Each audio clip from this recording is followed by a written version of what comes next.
Alors bonjour à toutes et à tous. Aujourd'hui je voulais vous proposer un petit exercice que je pratique régulièrement avec les clients quand je fais des séances de FT. Donc le FT, hein, c'est une technique d'acupression où on vient verbaliser en fait les émotions, les ressentis qui nous perturbent dans certaines situations. Et l'idée c'est de faire baisser l'intensité justement émotionnelle dans la situation, on n'efface pas la mémoire bien évidemment. Donc ce petit exercice il est très simple. J'aime bien le proposer parce que vous pouvez l'utiliser partout.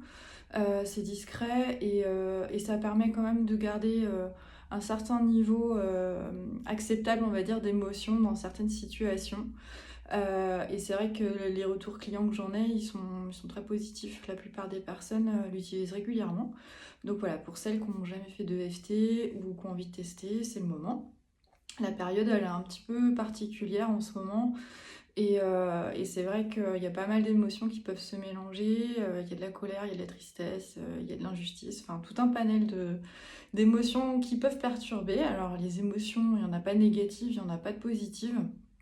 Mais c'est important de les réguler, de les laisser sortir, de les accueillir au mieux pour justement ne pas tout garder à l'intérieur de vous et justement avoir un trop plein et qu'à un moment donné ça déborde parce que c'est plus supportable. Voilà. Donc moi ce que je vous invite à faire, par exemple, bon là en ce moment c'est vrai que la période elle est très particulière, on se sent un petit peu perdu. Chez certains ça peut générer de la colère, chez d'autres ça peut générer de la fatigue, du stress, de l'anxiété. Donc ce que je vous invite à faire dans un premier temps, c'est déjà d'identifier l'émotion qui domine dans cette situation.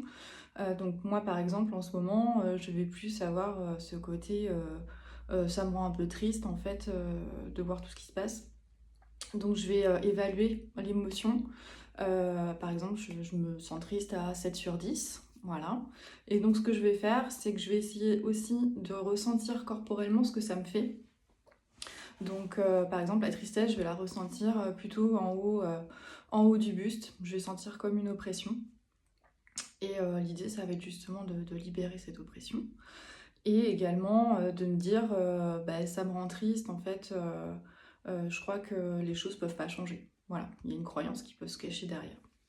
Donc ce que vous faites dans ce moment-là, quand vous avez identifié l'émotion, les ressentis et la croyance, je vous invite à pas forcément verbaliser comme on peut le faire en EFT parce que c'est pas évident à faire tout seul. Donc le petit exercice il est très simple. Sur les doigts de la main, on a des points d'acupression. On va pas chercher les points précis. L'idée, c'est juste de manipuler les doigts. C'est quelque chose que vous pouvez faire naturellement et peut-être déjà. Et donc, en fait, il suffit juste, voilà, vous vous connectez à l'émotion, au ressenti que vous avez et à ce que vous êtes en train de vous dire et vous accueillez et vous pincez, en fait, en alternance sur chaque base des ongles et vous respirez bien tout en restant connecté à l'émotion que vous ressentez, au ressenti. Vous pouvez même inspirer de l'apaisement, expirer les tensions. Voilà, vous pouvez faire ça pendant plusieurs secondes, le temps d'accueillir l'émotion. On la met pas sous le tapis. Voilà, vous le faites plusieurs fois. Vous pouvez le faire doucement, vous pouvez le faire vite. Adaptez vraiment en fonction de ce que vous ressentez. Et vous continuez de bien respirer. Et vous continuez jusqu'à temps que l'intensité émotionnelle soit redescendue à un niveau acceptable. Donc ça peut être 0, c'est possible. Ou alors ça peut être 2, 3, voilà. Donc vous voyez, vous essayez ça et puis n'hésitez pas à me dire, j'aime bien avoir vos retours. Donc si vous voulez m'envoyer un petit mail pour me dire ce que vous avez ressenti et si vous avez besoin d'un accompagnement plus poussé, parce que c'est vrai que des fois, quand on est tout seul, c'est pas forcément évident d'identifier les croyances qu'on a, les émotions. Donc je reste à votre dispo et puis je vous souhaite une belle journée. Au revoir.